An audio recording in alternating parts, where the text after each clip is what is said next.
How do I raise this thing? This feels like it was designed for Chuck. Ah, I didn't mean to say that out loud, Chuck. Uh, Appreciate Chuck and some of these guys because Lord willing, next week um, Chuck will be leading Wednesday night. Is right now. Right now, I'm scheduled for surgery on Thursday, and the timing is perfect on that. A couple of things. This Sunday, I will not be preaching, so I think I indicated that to you this past Sunday. I'll be across town. I will probably be here for the first service. I just won't preach. Lance Griffin is going to be preaching, and I thought it would be inconsistent for me to preach in one service and him to preach in another service, so it'd be two different messages. So Lance will be doing the message in both services. I might just be here to stare him down while he preaches. I at 10:30 will be preaching over at Dothan Community Church for Dr. Charles Lewis, and have had that on the calendar for some time. And then some of you may not know, but you probably remember R.C. and Barbara Hammock. Some of y'all remember R.C. and Barbara Hammock. R.C. was vice president at the university down in Graceville for years and years. They joined us, I don't know, 10 years ago, and then their health began to fail, and they had to move down to Orlando about 2 years ago, year and a half, 2 years ago, where they could be near their son and that sort of stuff, just to help out with any kind of medical conditions. At any rate, he passed away back about a month ago, and they've had a memorial service there in Orlando, but the college is also having a service, and called and asked if I would lead that service. And so I'll be doing a service for him on Monday. So I'll preach over there, and then on Monday I'm going to do down at the university, I'll do a memorial service for Dr. Hammock. Dr. Hammock was an interim pastor here a couple of times for Ridgecrest. I think before it ever came into the new facility and everything in the old facility. But what a fantastic guy. It was a joy to be he and Barbara's pastor here at Ridgecrest for many years. I was thrilled when they came and joined us. I got to know him when I was pastoring in St. Petersburg, Florida. I was a trustee for the university, and I would travel up and met him there. Little did I know that years later I would come here and pastor, and that he and Barbara would come and join the church. But anyway, some of you remember them, and so by the way, you would be welcome if you had any inkling to go down there for the service. All right. So, I hadn't put that on the screen yet, have I? Chapter 1, if you'll look at that, let me get this up here on the screen. Is that there? Yeah. Okay. So we've talked about the posture. If you remember, we talked about the posture of the blessed man, the place of the blessed man, the product of the path of the blessed man. That's what I would call the major outline. But there's some things that we also see in there. We mentioned what's characteristic of this righteous person. Well, they're satisfied by the Word of God, and they are sustained. If you want to write that in, they are sustained.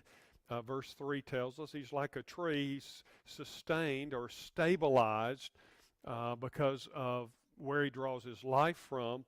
And then we said that the righteous person produces fruit, but they do it in their season. We talked about that. I talked about that with our staff yesterday. We talked about season and understanding the seasons of life. And there are some people that categorize life by seasons. That's not what I mean. I guess if you want to do that, there's no problem with saying I'm in this season or this season or this. But biblically speaking, we go through seasons, and those seasons can repeat. So we go through seasons where there's a lot of spiritual fruit being born in our life. And by the way, spiritual fruit is born both internally and externally. There's internal fruit, that's the fruit of the Spirit, all right? There's external fruit, and that's the fruit that results as you live for God in your world, all right? And so, but we have seasons. Not all seasons are highly productive, are they, in terms of fruit? Some seasons are cultivation. You just keep doing the right thing. It's true in ministry. I tell our staff there are some seasons you just say, wow, look at all the things that God is doing. And then there are some seasons where you say, we're not seeing a lot of outward fruit, but what do? You keep doing what you know to do. So you sow, you water, you cultivate, all that sort of stuff, and then at the right time, you harvest. And so life, spiritual life is like that. You're not always on the spiritual mountain, but you should maintain the same spiritual disciplines in your life, and you'll move from season to season. So you'll have some spiritual seasons of planting, some spiritual season of cultivating, some spiritual season where there's fruit for harvesting, that sort of thing. So I love this analogy. And then we culminate with a success.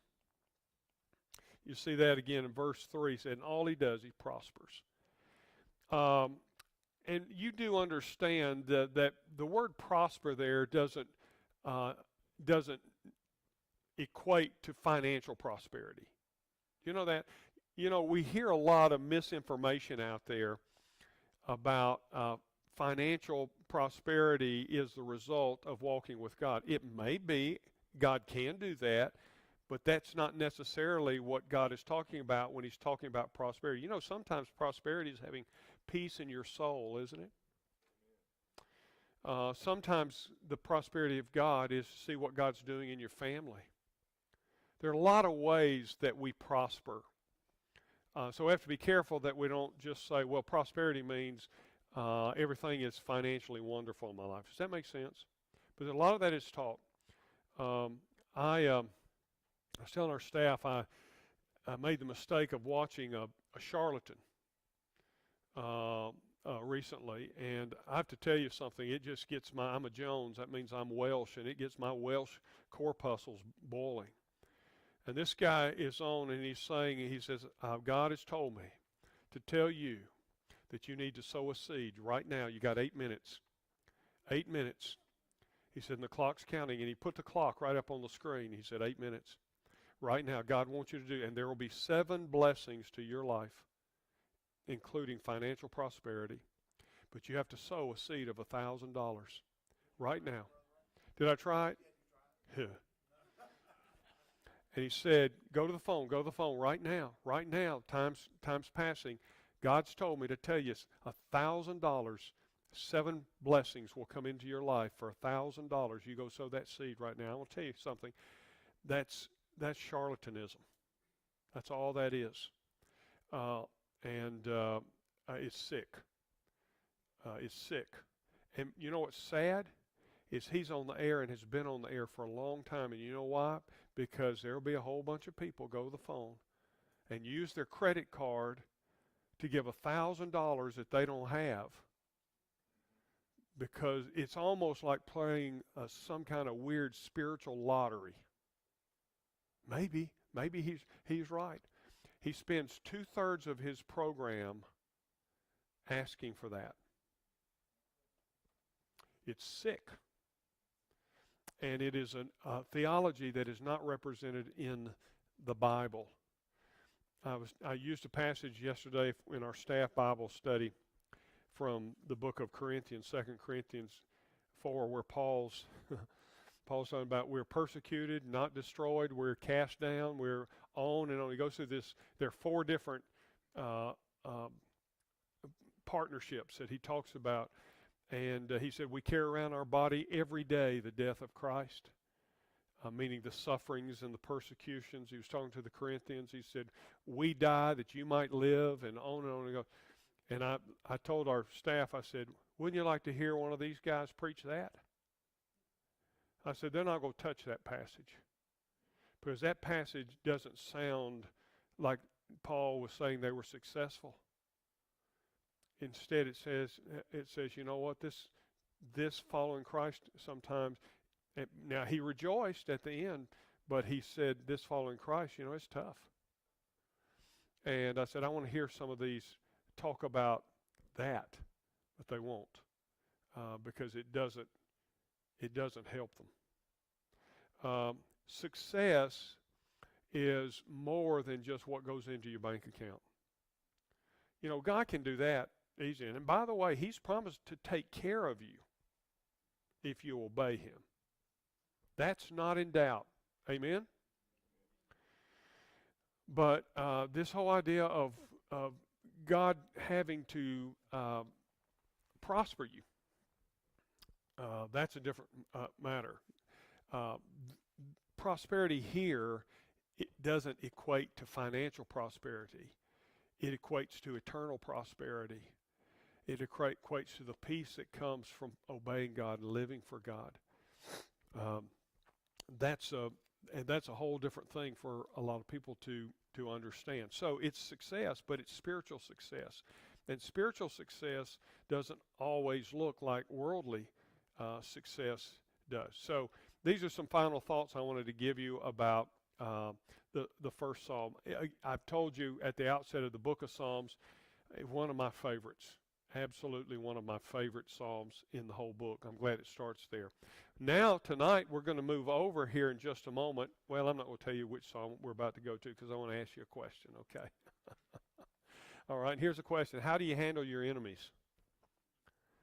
Do you have any enemies? I love the story of a little boy. His pastor preached on loving your enemies. And he went to the pastor after the service. He said, Pastor, I'm I don't have any enemies yet, but I'm praying that God will give me some so I can love them. Well, we all know, just wait, son, they'll come. Everybody's had to deal with enemies of some sort at some point in time. So how do you handle enemies? Somebody tell me how you handle your enemies. Okay, somebody just said you pray for them. Yeah. You pray for them. I think I've told you this story before through the year. Well, I know I have, but it's a good illustration here. I guess I'd been here about 3 years, and there was a man who wanted to get me fired, and he tried to create a groundswell to get me fired. A lot of you don't even know that, but he tried to, and I told you they had to reroute me. He was actively trying. What he didn't know is the people he was trying to rally were coming to me saying he thinks we're with him and we're not. We're concerned. We want you to know that we're not a part of that, even though he's telling people. And well, so I prayed. And by the way, the Lord told me to keep my mouth shut. That's one thing sometimes you ought to do with your enemies. Just keep your mouth shut. God told me if I keep my mouth shut, He'd handle it. And He did. But let me tell you a little bit about the journey. So it just so happened they were doing road work near my normal route home. And so every day in the morning I had to drive past his house. And on the way home I had to drive past it.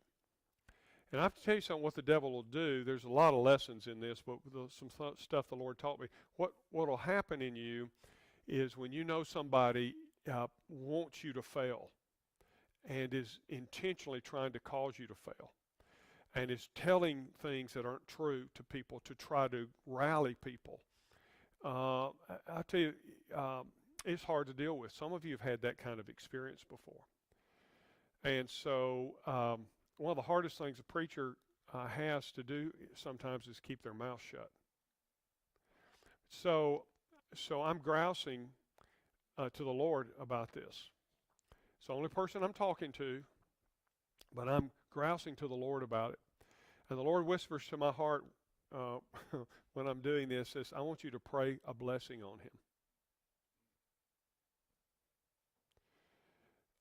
And I had some more conversation with the Lord about that. I think that's the voice of the devil. But the Lord whispered, and I knew it was the Lord. He said, I want you to pray a blessing on him. Every time you drive past his house, you pray for a blessing on him. And the Lord kind of whispered and said, there's something wrong inside of this man. And you just pray for a blessing. Now, the Lord was teaching me. I don't know if the Lord blessed him or not. He left the church eventually when he realized that he didn't have anybody that would go with him in his endeavor. And I later found out he was angry because he wasn't asked to become the pastor of this church. But that's neither here nor there. But so here's what I do. I'm driving past his house in the morning. I see it. And God would say, pray a blessing on him. And I didn't want to. I was praying, God, get the road fixed so I don't have to come this way. But I did for about 6 months.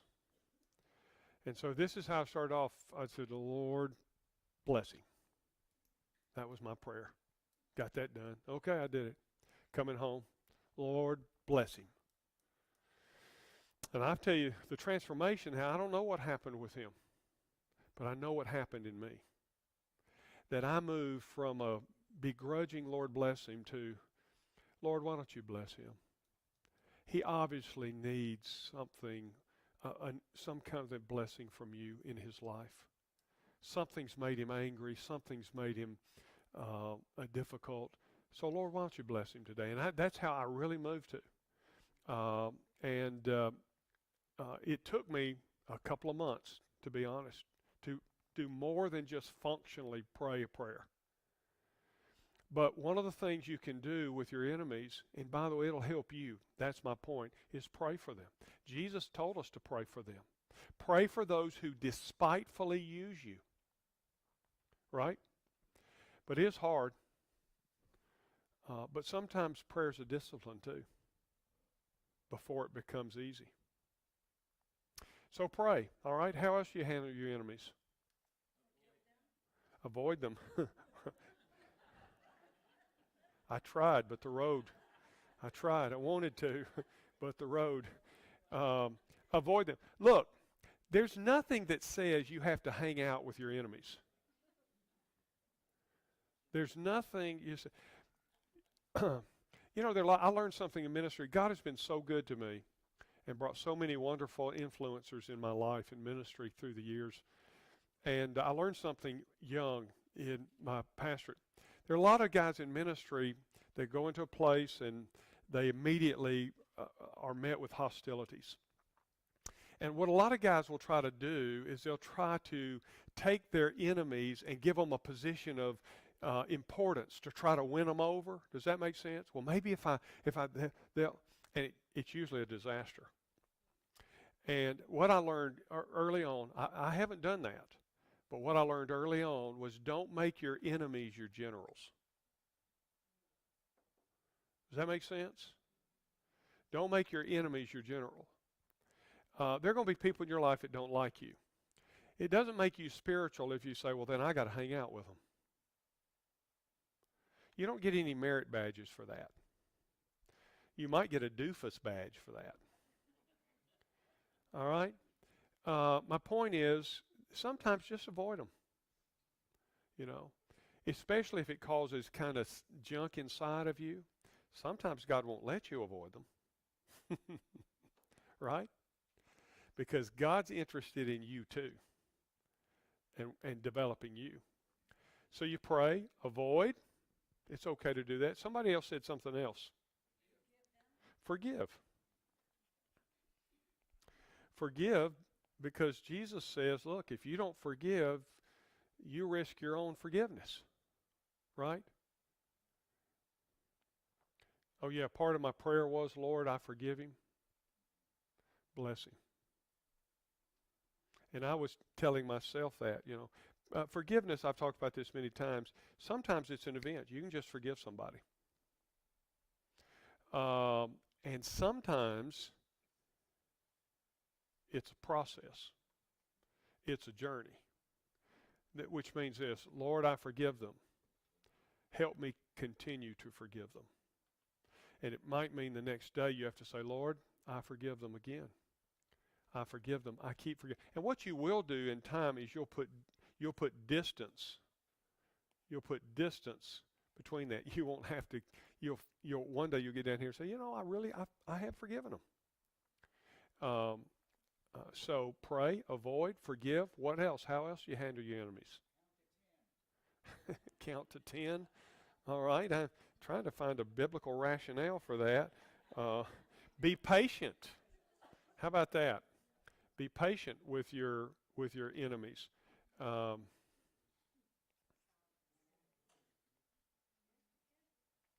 What else? Anything else?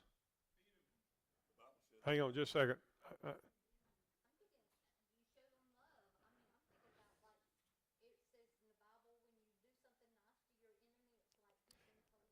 Yeah, heaping hot coals, fire on them. Love them. Now you say, well, I can't love them. That's part of the problem. Let me tell you what you do when you're having trouble loving not just an enemy. So there are some people in your life that aren't your enemies. You just have trouble loving them. They have the spiritual gift of irritation. And what do you do with that? Here's what you do when you're trying to love someone, learning to love someone, need to love someone. You say, Lord, help me love them like you love me.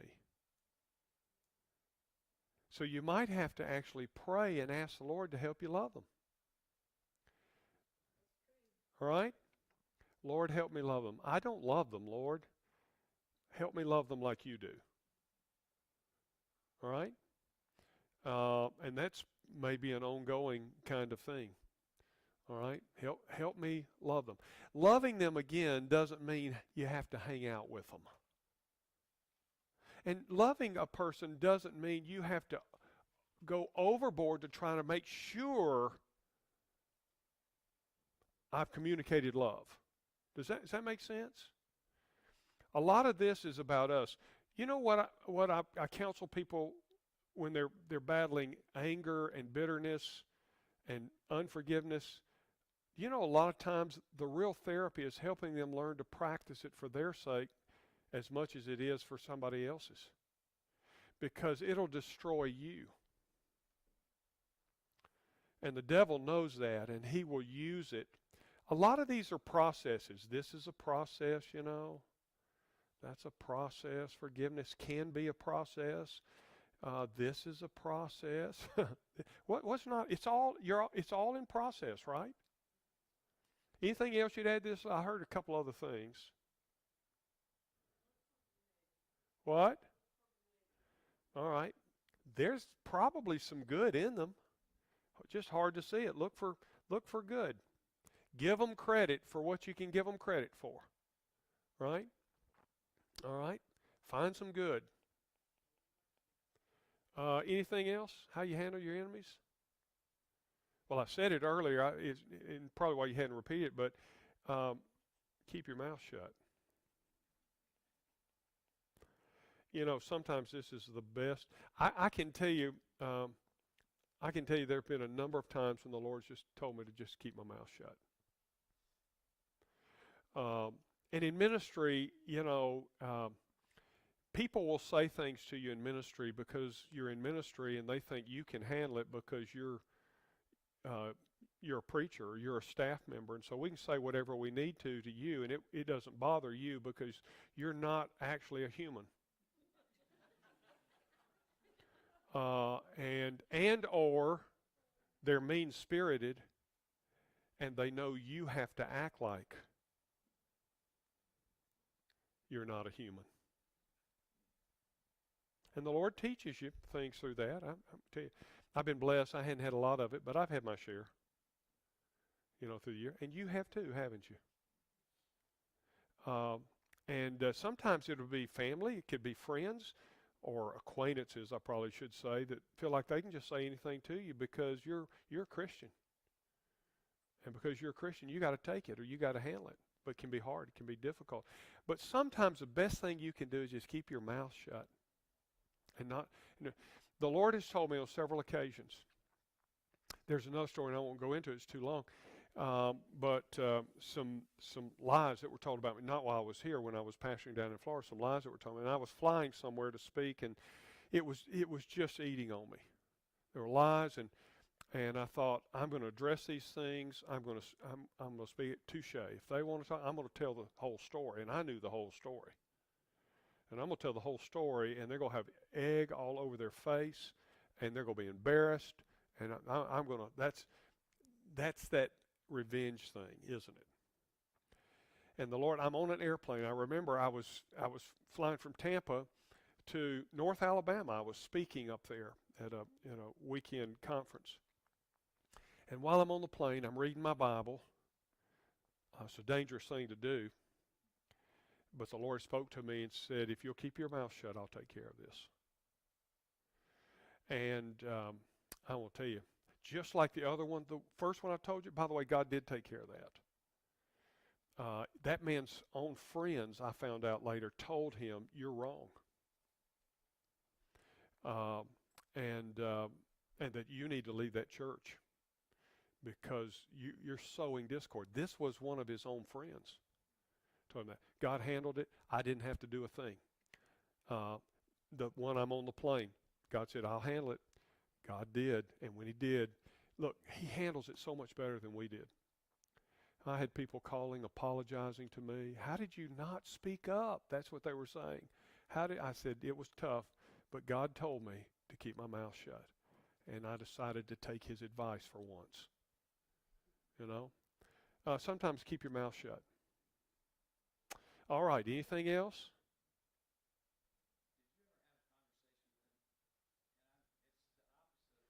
I had it before. Yeah, that was the thing I was about to add to the list, is there is a time to confront. I did have not a confrontation. I had a conversation with him, but it it was very clear that he didn't want to talk to me or listen to anything I had to say. He did not. I didn't tell him, the very people you're trying to marshal to your side are coming to me and telling me what you're doing. So I never talked to him about that because I wanted to be careful since God had told me to guard my mouth in it. I wanted to be careful because I didn't want to undo anything God might be doing. But there is a time to confront. David confronts in the Psalms on several occasions. There is a time to confront. Make sure you do that not because you just want to tell them what you think. Make sure you're doing it under the leadership of God. There's a time to stand up. Now, one of my favorite Bible teachers, a guy named R.T. Kendall, he says, never defend yourself. Never. And probably for the most part, he's right. But he and I differ just a bit on that. He's RT's in his 80s now. He's no longer pastoring, but he said, never defend yourself. Always just simply allow God to. I don't know that you go wrong there, but I do think there are times you have to confront, and sometimes the confrontation is related to sin. Okay? But I would say make sure the confrontation is not for revenge.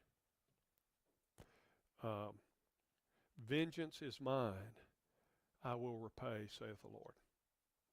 All right? But yeah, there is a time to do that. But make sure it's under the leadership of the Lord. You know, because I have to tell you, I have done this when I shouldn't have done it. I used to write, I don't get too many of these anymore, but when you've been in ministry as long as I have, you've gotten nasty letters. And I got one from a person one time that just simply signed it. They signed their name to it. At the bottom said, fool. I thought, wasn't that interesting? They signed their name. but y'all get that later, okay? But I would tell you that I've had my share of them. In most cases, um, I didn't even respond. Well, let me rephrase that.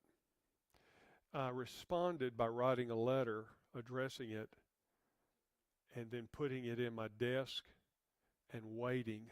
At least for the most part, have been smart enough to know wait before you send something that you're going to regret.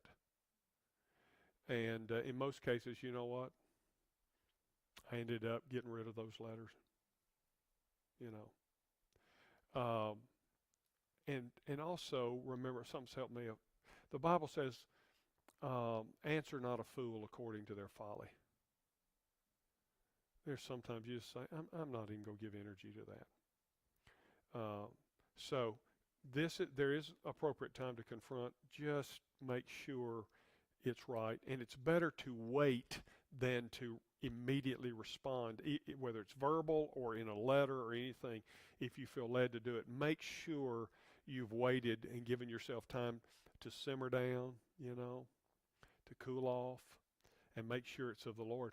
I believe this. I believe the devil will tell you ought to confront it sometimes. All right. Y'all, anything else you want to add to this list? Well, walk away, I'd say that kind of fits under the category of avoid, just avoid what. But before you say something that I've had to apologize to, I've eaten a lot of crow in 4 decades. I've eaten a lot of crow, and most of the time it's because I cooked it. And so I know what crow tastes like, and there's a time when you just say, I'm going to walk away before something comes out of my mouth that is not seasoned with grace, as the scripture says, or it's good for edification. Okay, so now there's a reason that I asked that question. I know that surprises you because it is related to the next psalm that I want us to look at. Now, there'll be chunks of psalms we're going to jump over. So just know that. But we did Psalm 1. Now I want us to look at Psalm 3. Fast forward to Psalm 3. I think this is another one of the great psalms. It is a psalm of David when he fled from Absalom, his son. Now, hold your place at Psalm because we're fixing to go somewhere else. But let me read the first portion of this psalm, and then we're going to jump somewhere because I want you to see why David wrote this. O Lord, how many are my foes? Many are rising against me. Many are saying of my soul, there is no salvation for him in God. In other words, God's not going to come to his defense. But you, O Lord, are a shield about me, my glory and the lifter of my head. I'll come back to this, but why would he say the lifter of my head? It represents that he was deeply discouraged, probably depressed, and God lifted his head up. All right? I cried aloud to the Lord, and he answered me from his holy hill. I lay down and slept. I woke again, for the Lord sustained me. I will not be afraid of many thousands of people who have set themselves against me all around. Wow. Now, what's going on? Well, David is running from his son. I'm going to come back and show you some stuff here. But first, I want you to hold your place there because we will not get to this tonight. But I want you to see what's going on in David's life. So go over to 2 Samuel 15. Are y'all familiar with the story of Absalom? Who was Absalom, class? It was one of David's sons. Do y'all remember what? Go over to 2 Samuel. I'm going to set it up. We'll go to 15 is what we'll look at, but I want to set up because the story starts before them. David had another son named Amon, and David had a daughter named Tamar. Do y'all remember what happened? Amon raped his sister, Tamar. David's son, Amnon, raped his sister, Tamar, David's daughter. And then he just kind of kicked her to the curb. Well, when Absalom found this out, it infuriated him. So much so that he waited a while. I mean, you could start reading the story really in chapter 13 all the way through 15. He waited a while until the opportunity was right, and he constructed this scheme in which all of his brothers would join him in kind of a men's outing. And he told a couple of his loyalists, I want you to get Amnon drunk. And when you get him drunk, essentially then I'm going to kill him for what he did to my sister. And so that's exactly what happened. Now the word came back to David that Absalom had killed all his sons. And David began to grieve about that, but when the light of day kind of emerged, they realized that only Amnon had died, that Absalom had killed Amnon, and that was it. David still grieved about that. But because Absalom had taken the matter into his hand like that, instead of letting the king deal with it, Absalom had to go on the run. And so he went to live with his grandfather, Geshur. And so he went there, and he lives there for 3 years. And finally, I'm fast forwarding through a whole bunch of information, but finally,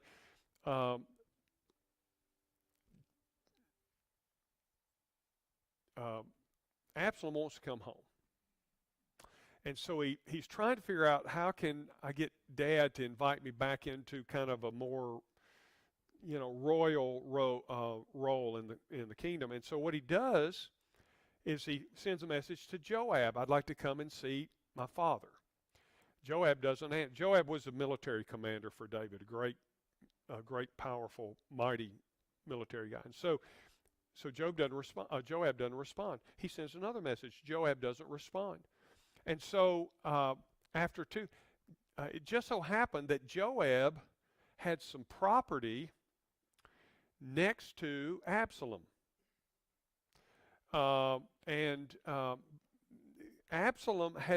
David had allowed him to move back into the general area outside of Jerusalem, but not back into that kind of royal palace setting. And so Absalom had this land, and it was next to Joab's. When Joab wouldn't respond to him, Absalom sets Joab's field on fire. And it causes Joab to come to check on his field. And so he asks Absalom, he says, what'd you set my field on fire for? And Absalom says, because you wouldn't answer me. And I want to go see my father. Will you send a message? Will you get a message to David, my father, that I want to come see him? And so Joab does, and David says, you go bring Absalom to me. All right? Look at verse 33 of chapter 14. Then Joab went to the king and told him, and he summoned Absalom.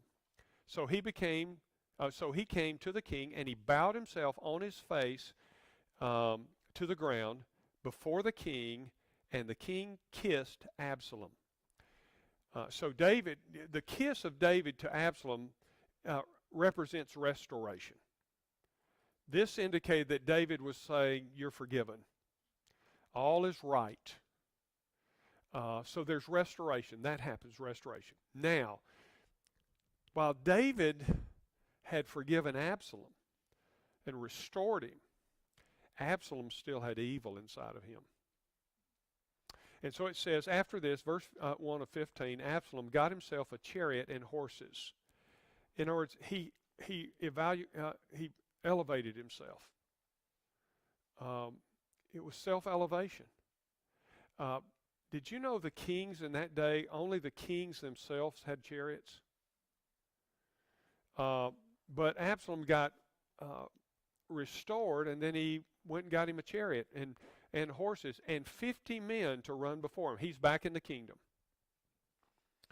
And Absalom used to rise early and stand beside the way of the gate. I'm in verse 2. And when any man had a dispute to come before the king for judgment, Absalom would call him and say, "From what city are you?" And when he said, "The servant is of such and such a tribe of Israel," and Absalom would say to him, "See, your claims are good, right, but there's no man designated by the king to hear you." Now, let me just tell you what's going on. So Absalom put himself, here's what he made his job. I'm going to go and hang out where people come that bring their complaints. And when they come, I'm going to be kind to them and say, "Hey, what's going on? What legal issues do you have?" And they would tell him, and he'd say, "Man, you're right. I tell you, it's a shame, though, we don't have a king that will hear the complaints of his people." Because that was part of the role of the king, was to hear the legitimate complaints of people. And so Absalom, you see what he's doing? He's undermining David. And he said, "But we don't have a king like that." And then look on in verse 4. Then Absalom would say to them, "Oh, that I were judge in the land. Then every man with a dispute or cause might come to me, and I would give him justice." And whenever a man came near to pay homage to him, he would put out his hand and take hold of him and kiss him. Here's what that means. People, Absalom said to them what they wanted to hear. "But if I were there, I would take care of you." So he started building this affinity, you see, and so these people would come to pay homage to Absalom, and they would try, it says when they would try to kneel, what he would do is put out his hand and say, "No, no, I'm not the king. That's reserved for the king." And he would keep them from kneeling down, and then he'd hug them and give them a kiss. "I feel your pain. Oh, I wish I were the king so I could help you." And so people began to think, "Man, this Absalom guy, this is the guy that we need." Thus Absalom did to all of Israel, I'm in verse 6, who came to the king for judgment. So Absalom, look at this, stole the hearts of the men of Israel. This is manipulation. See, you got restoration, you got self-elevation, and then you got this manipulation. He is manipulating the people, and the people, isn't it amazing how easily people can be manipulated? And so he manipulates the men of Israel. And how long did he do this? We got to stop. But look, verse 7. He did it for 4 years. 4. At the end of 4 years, not 40. No, he had been too dead to be king. He did it for 4 years. So that was his job. He was restored. David had no idea this is what he was doing until it was already too late. So he was building his little self-appointed army. All the people were drawn to it. He stole the hearts of the men of Israel. We need somebody like Absalom. And he did this for 4 years. And then he came to his father, David. He said, "Please let me go and pay my vow, which I vowed to the Lord in Hebron." Hebron's not far from Jerusalem. And he said, I made this vow when I was living with Granddad that I made a vow to the Lord. And Hebron was the great place of worship, by the way. I've got to go to Hebron, take care of that vow, and thank God because I had asked him if he would let me come back to Jerusalem. I'd make vows to him. I did that. I need to go, and I need to take care of the vow that I made to God. But this was a part of the grand conspiracy. The king, that is David, said, "Go in peace." So he arose and he went to Hebron. But Absalom sent secret messengers throughout all the tribes of Israel, saying, "As soon as you hear the sound of the trumpet, then say, 'Absalom is king in Hebron.'" And with Absalom went 200 men from Jerusalem who were invited guests, and they went in their innocence, not knowing. And while Absalom was offering the sacrifices, he sent for Ahithophel, the Gilonite, David's counselor from the city of Gilo. He'll come back into play next week. Well, not next week. When I'm back from my back. And the conspiracy grew strong, and the people with Absalom kept increasing. So the conspiracy is played out. So he declares himself king in Hebron. And now he's drawn all these people to him to prepare to go back to Jerusalem and take over the throne. That's the backdrop that we'll get to when we get back to chapter 3, which is what caused David to write chapter 3. Suddenly, there is a secondary army coming after him to depose him. It's a coup being initiated by his own son, whom the Bible makes clear that he loved deeply. So, all right, so we'll get back here in a couple of weeks, but at least you now have the background on Psalm 3. That's what caused David to write Psalm 3. Any questions or comments about that? Is there anybody here tonight and you're not sure if you died you'd go to heaven? You'd like to trust Christ to be your Savior? Anyone? Anyone here say, I've trusted Christ. I need a church home. I'd like to become part of Ridgecrest. Wonderful. Tell us your name again. We've talked.